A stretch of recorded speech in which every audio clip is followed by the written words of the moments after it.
Yes, naam.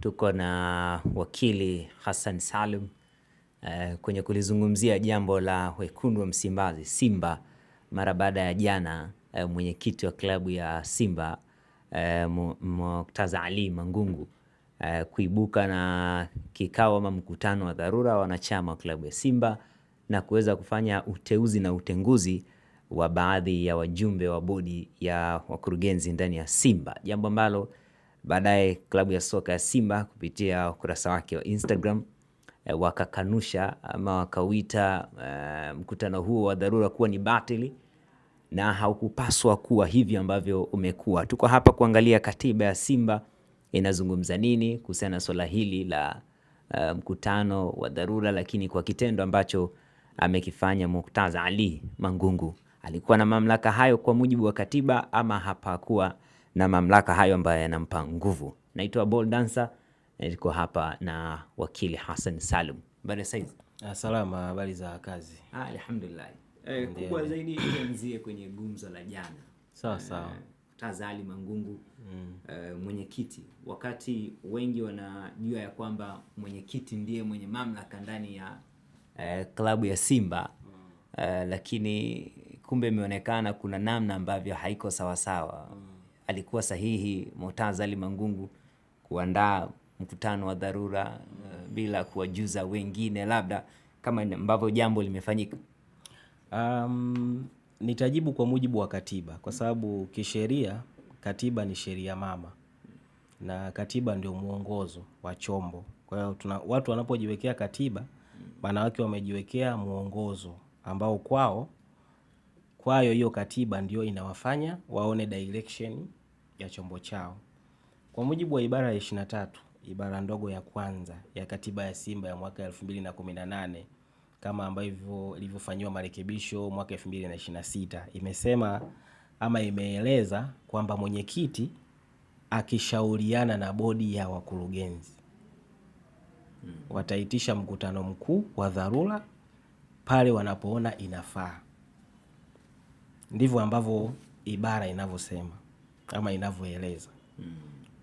Kwa kushauriana na bodi ya wakurugenzi wataitisha mkutano mkuu wa dharura pale watakapoona inafaa. Nikomee hapo. Statement ya katiba iko very clear.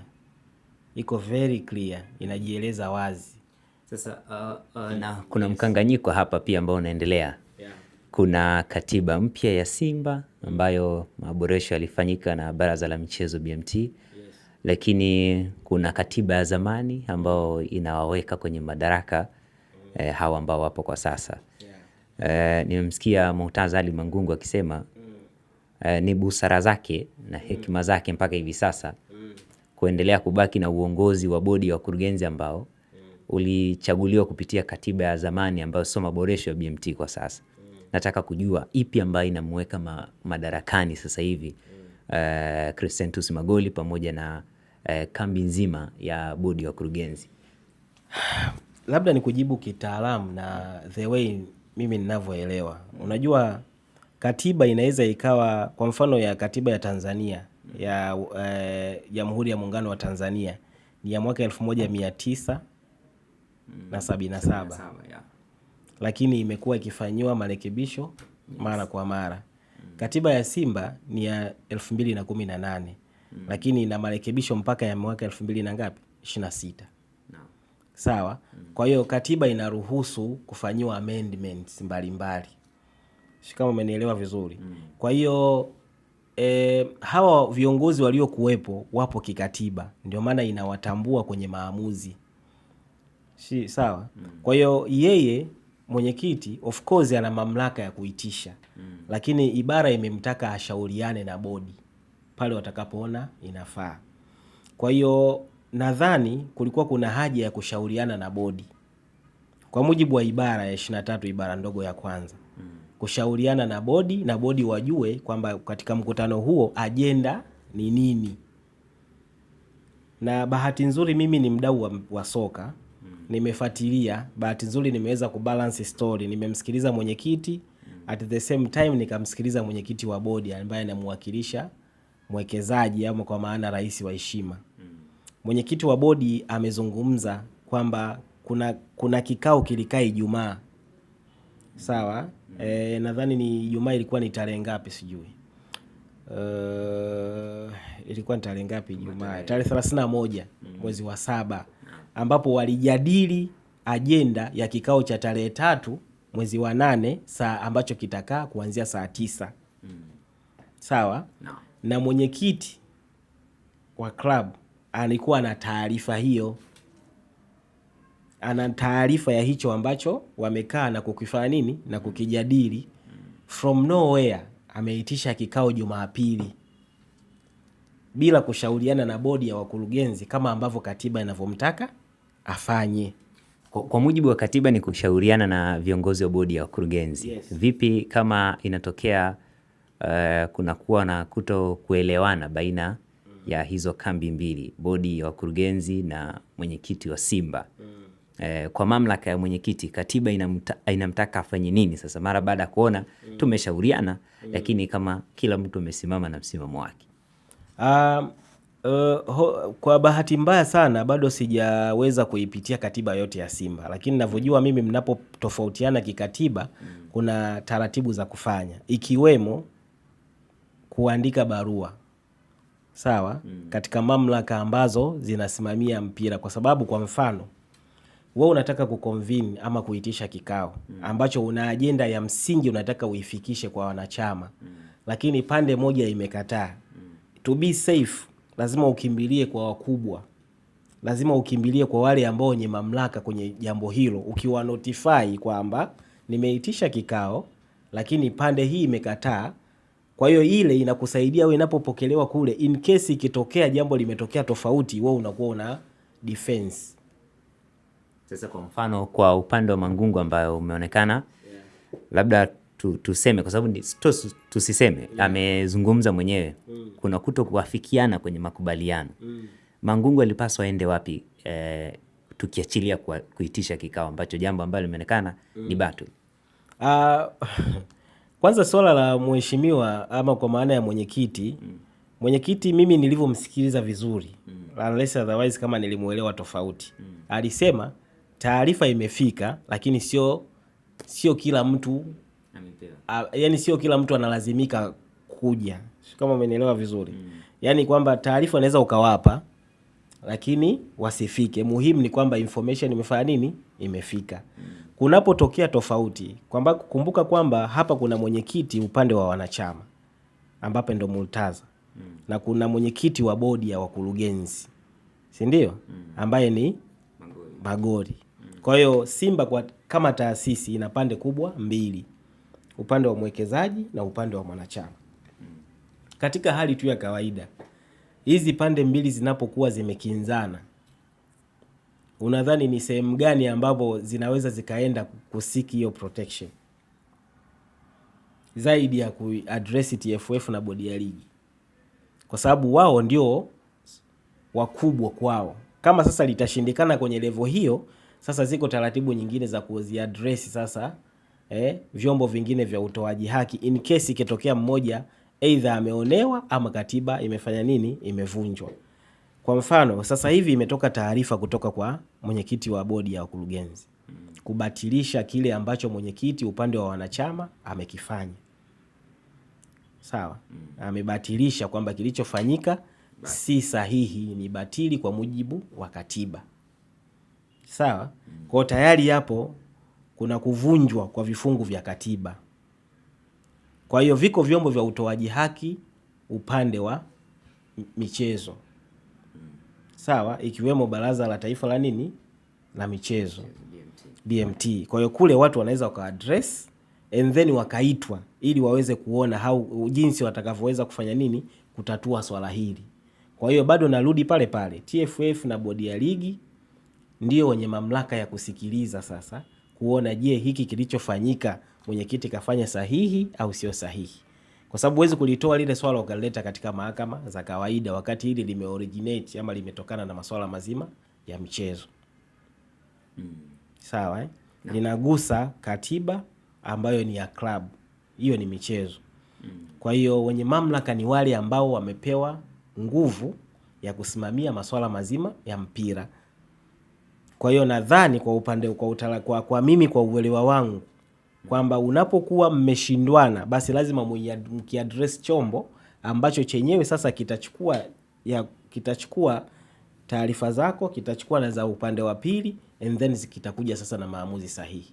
Yote hayo kiyasikia yako kwenye mrengo wa uwekezaji na utaifisha yani watu kupeana mamlaka na madaraka, nani na mamlaka zaidi na madaraka zaidi. BMT walitoa mapendekezo kwenye transformation ya Simba ili iweze kukamilika. Kuna maboresho ambayo waliweka. Moja ya maboresho hayo ambayo sehemu ilikuwa ni kubwa inawakutanisha side mbili, ilikuwa ni sehemu ya uwekezaji ambao 49% zilipaswa kugawiwa kwa wawekezaji watatu na si mmoja. Na katiba ya Simba ikapitishwa kwenye mkutano mkuu wakafanya na mambo yakaendelea, likawasilishwa, mambo yakaendelea.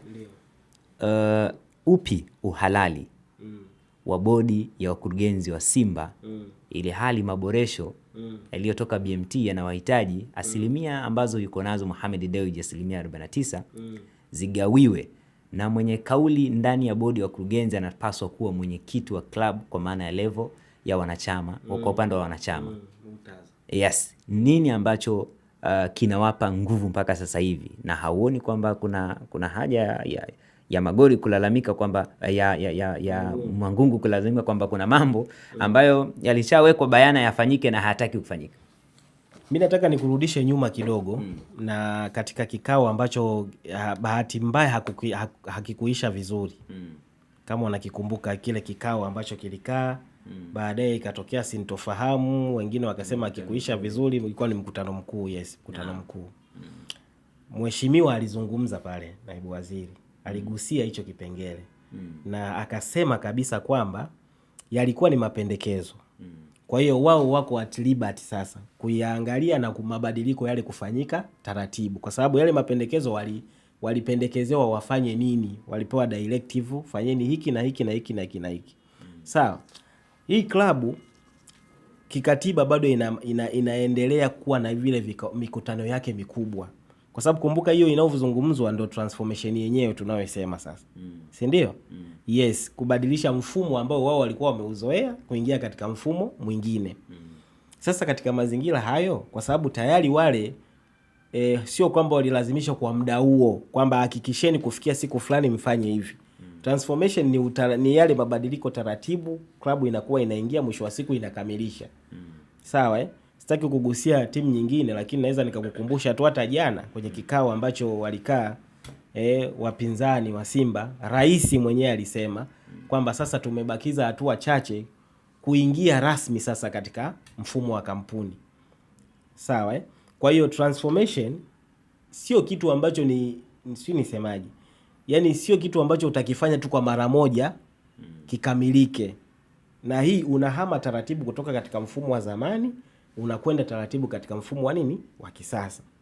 Au katika mfumo current ambao sasa Baraza la Taifa la Michezo inafanya nini? Inahitaji. Kwa hiyo kwa kulijibu swali lako, sheria huwa ina apply, yani kuanzia pale ilipotungwa kwenda mbele. Huwa haiendi kinyume, haiendi retrospectively.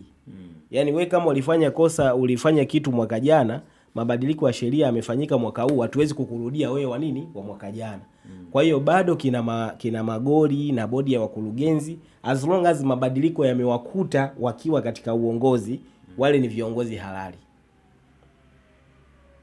Wale ni viongozi halali. Mapendekezo yaliyotoka bodi ya Baraza la Taifa la Michezo yanapendekezwa kwa timu sasa, kwa klabu kuhama kutoka ilipokuwepo kwenda katika mfumo ambao umependekezwa na Baraza la Taifa la Michezo.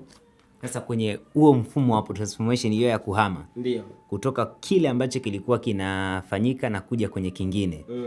Maboresho haya yanahitaji bodi ya wakurugenzi iweze kuwa chini ya mwenyekiti wa klabu kwa upande wa wanachama. Mpaka sasa hivi mkutano mkuu wa Simba umefanyika na katiba imeeleweka na marejesho kutoka BMT yalisharudi kile ambacho wana Simba walikuwa wanasubiria. Maana hiyo unataka kusema kwamba bodi ya wakurugenzi ya Simba pamoja na uongozi wa Simba kwa jumla kwa mujibu wa katiba mpya ambayo imefanya maboresho hawana uhalali wa kusimama kama viongozi wa Simba? Hapana, mimi sina maana hiyo. Sina maana hiyo kwa sababu kwa mfano nikupe mfano ambapo hichi kikao cha dharura ama mkutano wa dharura ambao umeitishwa, ambao ulikuwa unatarajiwa kufanyika tarehe 3 saa 9. Mapendekezo baadhi yaliyokuwepo ni pamoja na baraza jipya la wadhamini, la wajumbe wale ambao wanaingia katika baraza la nini la wadhamini, ambao ilitoa namba ni 5 au 7. Sawa? Ambapo sasa kwa mamlaka sijajua hapo mwenyekiti ametoa wapi mamlaka yeye kama yeye. Sawa? Kuwatengua na kuwapendekeza. Kwa sababu kwa mujibu wa kikao ambacho alikiitisha mwenyekiti, amewatengua wajumbe kwa masikio yangu nilivyosikia. Sijui kama kuna wengine 3. Amemtoa mzee Juma Kapuya, amemtoa Samba the Kimji, amemtoa na jaji mstaafu Jaji Mihayo, na amewapendekeza wengine akiwemo aliyekuwa mkuu wa mkoa wa Arusha. Nadhani mpaka sasa ni mkuu wa mkoa. Yes, mkuu wa mkoa wa Arusha naye amependekezwa. Amos Makala. Sawa. Lakini ibara hiyo hiyo ambayo ipo katika katiba ya Simba imesema ili mtu apendekezwe, kabla ya watu wengine kuleta objection, anatakiwa kuwa na sifa kuu 3. Ili mtu apendekezwe anatakiwa kuingia katika sifa kuu 3. Kwanza awe ni mwanachama. Pili awe ni mwadilifu. 3 awe tayari katika kuitumikia hiyo nafasi kwa maana ya kushirikishwa. Sawa? Lakini nadhani na wewe ni mfuatiliaji, umeweza kusikia baadhi ya watu waliopendekezwa wamekataa. Sawa? Kwa hiyo huyu mtu anashindwa kuqualify kuingia katika hiyo nafasi kwa sababu ile sifa ya kushirikishwa haijafanyika au haijatimia. Kitendo cha kuto kumshirikisha ni kosa kisheria. Sasa hapo sio kosa kisheria, hapo ni kosa kikatiba. Kwa katiba yao wao ambao wamejitungia wenyewe. Sawa? Kwa Mungu alifanya makosa kuto kumshirikisha aliyempendekeza kuwa mjumbe. Mimi naweza nikasema amefanya makosa. Kwa sababu kama hao wajumbe wa baraza la wadhamini, si ndio? Sawa, Mheshimiwa Makala ni mwanachama. Kwenye issue ya uadilifu sina mashaka. Umeshanielewa? Ni mwadilifu. Sasa inakuja issue ameshirikishwa. Je, alijulishwa kwamba bwana unaingizwa katika nafasi ya baraza la wadhamini? Kwa sababu paka mtu kuja kwenye social media kutweet au kucomment kuhusiana na nafasi hiyo na kusema kwamba yeye anaitambua vizuri sana katiba ya klabu yake na kuona kwamba kilichofanyika kipo kinyume na nini na katiba. Ukija katika katiba, hicho ninachokueleza ndio ufafanuzi wake. Nini sasa wanasimba wafanye? Kwa sababu kunaonekana kila pande kuna matatizo. Upande wa wanachama unaonekana hauelewani na upande wa wawekezaji, kwa maana upande ambao anasimama Mangungu pamoja na Crescentus Magoli. Wanachama wa klabu ya Simba wanatakiwa kuchukua hatua gani ya kikatiba yao kuhakikisha kwamba wanapata uelekeo sahihi kuhusiana na sakata hili? Mimi ninavyodhani na kama mdau wa sheria kwa maana ya wakili, katiba ya Simba ndio jibu. Unajua hapa kilichopo, haya mambo yote yanatokea kwa sababu watu hawataki kurudi kwenye katiba yao imesema nini.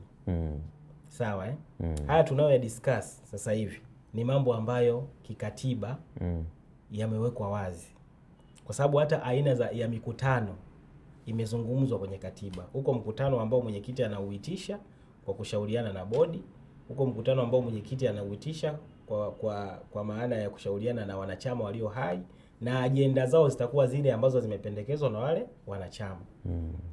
Vitu vyote vipo kwenye katiba. Mimi nadhani wana Simba, kwa sababu bahati nzuri wana idara kuna idara ya sheria, wana idara ambayo yenyewe inasimamia masuala mazima ya sheria.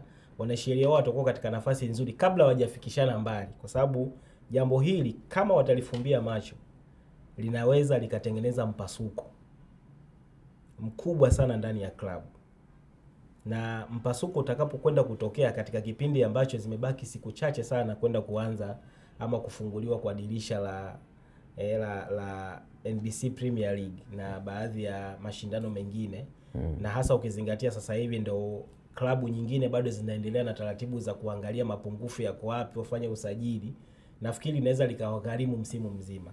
Kwa hiyo kabla hawaja opti kwenda katika vyombo vingine, umeona, nadhani bado wana nafasi ya kurudi kwenye katiba yao.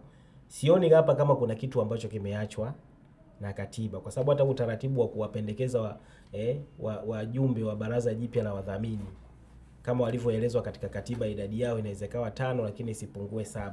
Huko utaratibu wa kuwapendekeza. Kwa hiyo nadhani mimi wafuate utaratibu, kwa sababu katiba iko very clear. Hata ukisoma vifungu viko wazi. Viko wazi kabisa. Kwa hiyo wanachama washinikize uongozi ufanye mkutano mkuu wa dharura ambao ajenda zinakuwa zinatoka kwa, yaani kwamba kwa sababu wanaruhusiwa kikatiba. Kama wanachama walio hai wanaruhusiwa kikatiba. Sawa? Bado klabu ina nafasi ya kwenda kufanya mkutano ambao utawa include wote, kuangalia wamekosea wapi, wanatakiwa kufanya nini.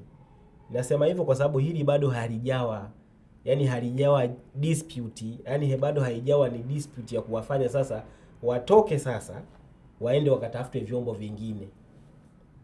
Kwa sababu ukienda kutafuta vyombo vingine maana yake hapo winner win all, loser lose all. Atakayeshinda atakuwa kashinda, atakaye lose au atakayeshindwa atakuwa kashindwa. Ikitokea hiyo situation inaenda kupasua sasa. Sababu aliyeshindwa hawezi kukubali kushindwa, na aliyeshinda hawezi kukubali wewe ukate rufaa umshinde. Sasa zitakapoenda kuja kuwa pande mbili, maana yake klabu sasa itahama katika ile focus. Focus ni kuchukua vikombe, kuendelea kuifanya klabu iendelee kuwa kubwa na kufanya vizuri kimataifa. Nadhani ndio focus ya hizi klabu zetu kubwa hapa Tanzania. Sawa, lakini yes. Wakili Hassan Salum, unafikiri nini hasa ambacho kinaweza kufanyika kuepukana na mambo haya swala linapokuja klabu hizi zinapokuwa na saidi mbili za wanachama pamoja na wawekezaji? Yes. Inaonekana kuna vurugu sana. Mimi binafsi kwanza nasema viongozi pamoja na kuwa pande ziko mbili, upande wa mwekezaji na wanachama, nafikiri wawe na communication. Nafikiri problem kubwa sana ambayo mimi nimeiona, hakuna communication nzuri, hakuna mawasiliano, labda nikisema yes, kwa sababu tusichukulie tu mfano wa kawaida. Mwenyekiti upande wa wanachama, katiba inamruhusu kushauriana na bodi ya wakurugenzi ambao wanasema kwamba hawana taarifa, kwa sababu kipo kikao ambacho kilikaa kikajadili yote na wote wakakubaliana kikao kiwe tarehe 3 saa 9. Sawa? Sasa kikao kilichokaa tarehe 2 siku ya Jumapili jioni ni kikao ambacho hakitambuliki na wajumbe wa bodi upande wa mwekezaji, including ama kwa maana ya mwenyekiti akiwa ndo mtu wa kwanza kabisa kubatilisha kile kikao. Kwa hiyo unaona hapa kuna mawasiliano hafifu au hayapo kabisa. Sawa Kwa hiyo cha kwanza kabisa viongozi wawe na ile coordination, wawe na mawasiliano. Umeelewa? Kwa sababu agenda ambayo ilidiskasiwa tarehe 31 mwezi wa 7 ilikuwa imeitengeneza mustakabali wa kikao cha tarehe 3 mwezi wa 8. Na wote watu waliokaa walikuwa na agenda zao. Sasa agenda ya kikao cha tarehe 2 ambacho kimekaliwa na mwenyekiti ni agenda ambayo kwa mujibu, maana hapa lazima niseme tunanukuu majibu ya mwenyekiti wa bodi.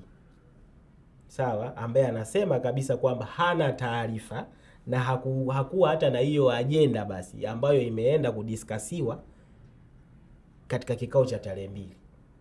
Lakini hata ukiona kupendekeza na kuwaondoa wajumbe wa bodi ya wadhamini na wajumbe wa bodi ya baraza la wadhamini. Sawa, Nafikiri issue imekaa kikatiba zaidi. Sidhani kama ni maamuzi ya mtu mmoja. Katiba inampa nani nguvu kati ya Magoli pamoja na Murtaza Ali Mangungu? Nani ni bosi mwenzake kwa mujibu wa katiba? Kwa mujibu wa katiba nani, Murtaza Mangungu ndio bosi wa wale wengine. Kwa mujibu wa katiba. Kwa sababu kumbuka nikuambie kitu kimoja. Yule bwana ana hisa 51%. Sawa? Sasa kwa nini asiwe na nguvu ya kutengua na kuteua? No, sasa haiko hivyo. Yani katiba haikufanyi wewe kuwa ndo Mungu wa klabu. Sawa?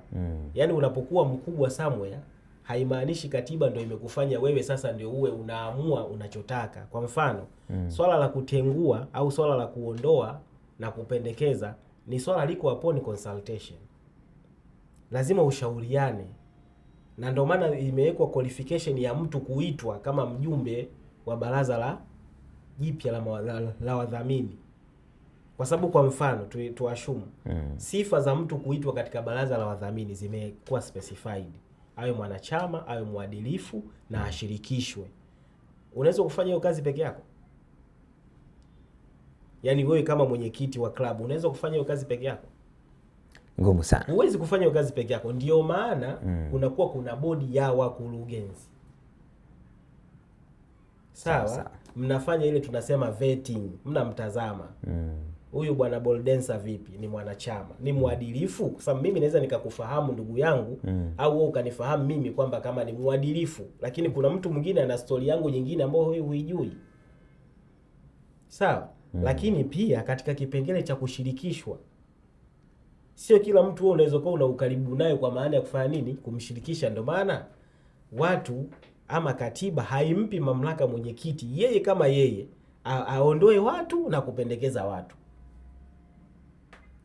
Sasa ingawa kuna kipengele cha watu kufanya objection.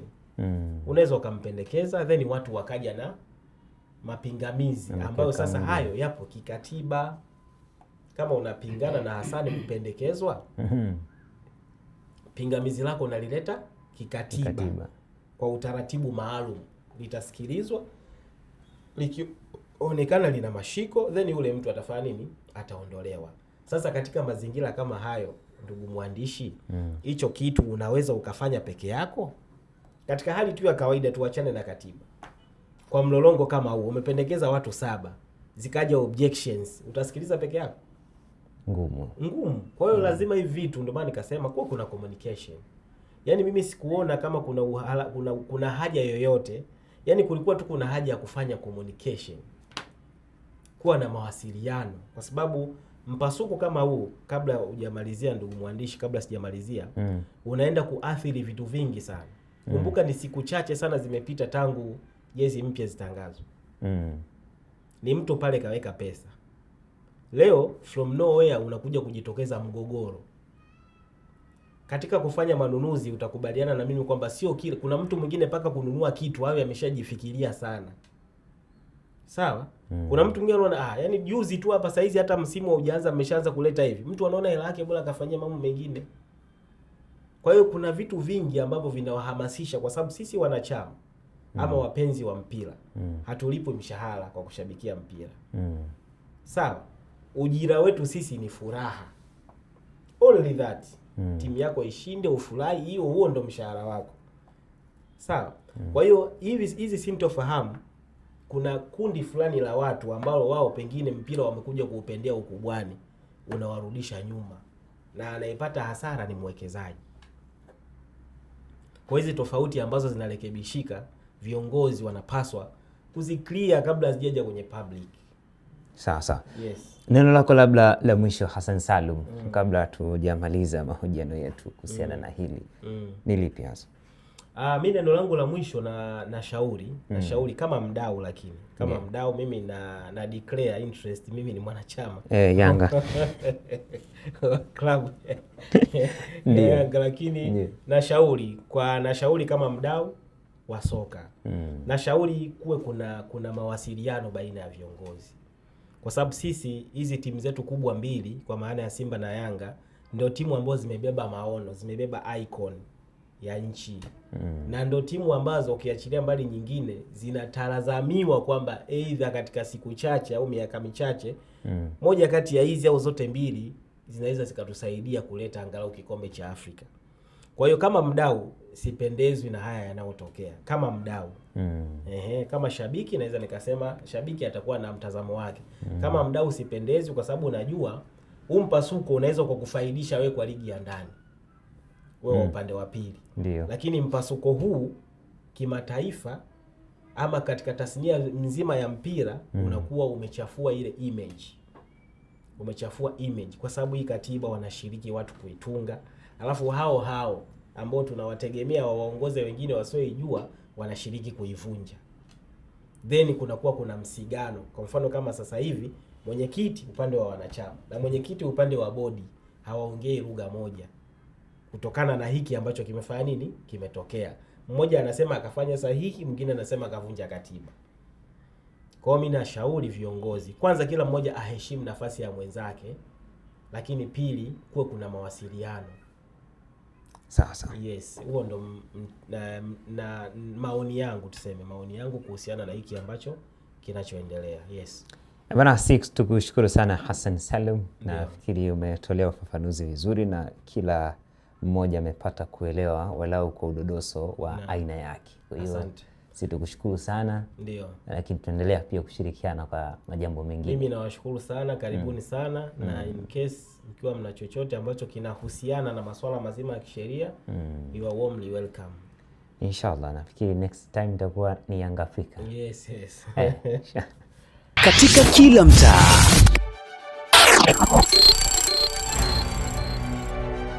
katika kila uwanja wa michezo, katika kila tukio linaloandika historia ya taifa letu, kuna simulizi linalosubiri kusikika. Sauti inayotafuta kusikizwa. Kuna ukweli unaohitaji kuonekana. Kuna taarifa ya dharura inatoka hapa studio.